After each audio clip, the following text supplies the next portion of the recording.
Hello दोस्तों, नमस्कार। आप सभी लोग स्वस्थ हों, सुखी हों, इसी कामना के साथ इस स्टोरी का आरंभ करते हैं। और आज का हमारा टॉपिक होने वाला है कि महाभारत में कुंती कौन थी। तो दोस्तों, कुंती यदुवंश के राजा सूरसेन की पुत्री थी। बचपन में उनका नाम प्रथा था। राजा सूरसेन के फुफेरे भाई कुंती भोज निसंतान थे। उन्होंने कुंती को गोद लेकर उनका पालन पोषण किया था।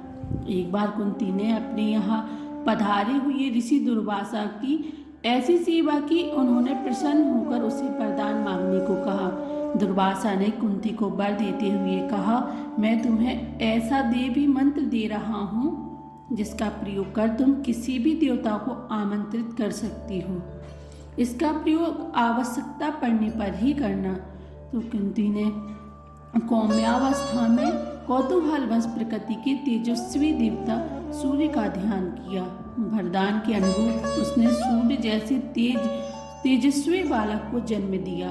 लोग अपवाद के भय से एकांत साधना का बहाना बनाकर वह 1 वर्ष महल में कैद रही। विश्वस्त दासियों की सहायता से उसने अपने पुत्र को, जो कालांतर में कर्ण कहलाए, को जन्म देकर नदी में बहा दिया और हस्तिनापुर के राजा विचित्रवीर के छोटे पुत्र पांडु से उसका विवाह हो गया। पांडु के बड़े भाई धृतराष्ट्र अंधे थे। पांडु ने अपने पराक्रम से अनेक राज्यों को जीता था और वे हमेशा अपनी दोनों पत्नी कुंती और माद्री के साथ हिमालय में रहा करते थे। पांडु अकस्मात क्षय रोग के शिकार हो गए और संतान उत्पत्ति के अयोग्य हो गए। अतः कुंती ने दुर्वासा के वरदान से 3 पुत्रों को जन्म दिया, जो युधिष्ठिर, अर्जुन तथा भीम थे। पांडु की दूसरी पत्नी माद्री ने कुंती के वर की सहायता से अश्विनी कुमारों का ध्यान किया, तो उससे नकुल और सहदेव उत्पन्न हुए। पांडु की मृत्यु के बाद कुंती और माद्री दोनों ही सती होना चाहती थी, किंतु माद्री ने कुंती को अपने दोनों पुत्रों का भार सौंप दिया और वह पांडु के साथ सती हो गई। कुंती बहुत परोपकारी थी। एक बार एक ब्राह्मण ने कुंती को नरभक्षी बकराक्षस के अत्याचार के बारे में बताकर उससे मुक्ति का उपाय पूछा। कुंती ने भीम को उस राक्षस का संहार करने को भेजा और शक्तिशाली भीम ने उस राक्षस को मार डाला। महाभारत के युद्ध के समय कुंती ने अपने पुत्रों के मरने के ख्याल से सिहर उठती थी और उसने कृष्ण की सहायता से दुर्योधन को संधि प्रस्ताव भेजा था ताकि युद्ध ही ना हो, किंतु दुर्योधन ने उसे ठुकरा दिया था। कुंती ने राज्य छिन जाने, जुए में हारने, अपने पुत्र कर्ण के अपमान को, कुलशील बहू द्रौपदी के अपमान को झेलने का कष्ट सहा था। कुंती ने भी द्रौपदी के अपमान का प्रतिशोध लेने हेतु पांडवों से कहा था। कौरवों द्वारा लाक्षागृह में आग लगाए जाने पर किसी तरह उसने अपने 5 पांडवों ने अपनी जान बचाई थी।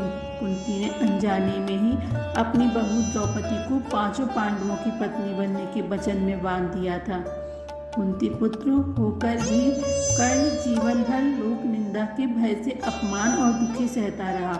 अपने पुत्र कर्ण की अपमानजनक दशा को देखकर कुंती बहुत रोती थी, लेकिन लोक निंदा के भय से उसने जन्मजात कवच और सोने का कुंडल धारण किए हुए कर्ण को अंत तक अपना पुत्र न कह पाने की पीड़ा भी झेली है।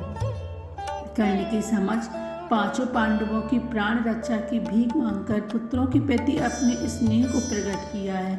उसने युद्ध प्रारंभ होने से पहले ही कर्ण से 5 पुत्रों को प्राण रक्षा करने का वचन मांगा था। इसके बदले में उसने कर्ण को एक अभिशापित जीवन दिया था। यह अपराध बोध जीवन भर उसे सालता रहा। महाभारत के युद्ध में पांडवों की विजय के बाद उन्हें जब हस्तिनापुर का राज्य मिला, तब कुंती 15 वर्षों तक राजमाता के रूप में सुख भोगकर गांधारी धृतराष्ट्र के साथ वन को चली गई।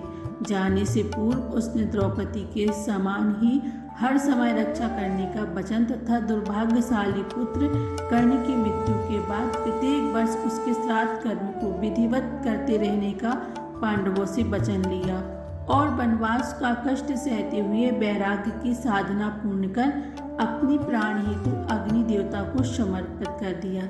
कुंती का संपूर्ण जीवन विसंगतियों से भरा पड़ा है। अनजाने में सूर्य का आवाहन कर उसने सूर्यपुत्र कर्ण को जन्म तो दिया, किंतु उसे पुत्र ना कह सकी। कर्ण अभिशप्त जीवन जीता रहा। कर्ण को अभिशप्त जीवन जीते देखकर इसी पीड़ा में आजीवन भूलती रही। अपने समस्त पुत्रों के बदले में कर्ण का बलिदान उसके लिए बहुत कष्टदायक था।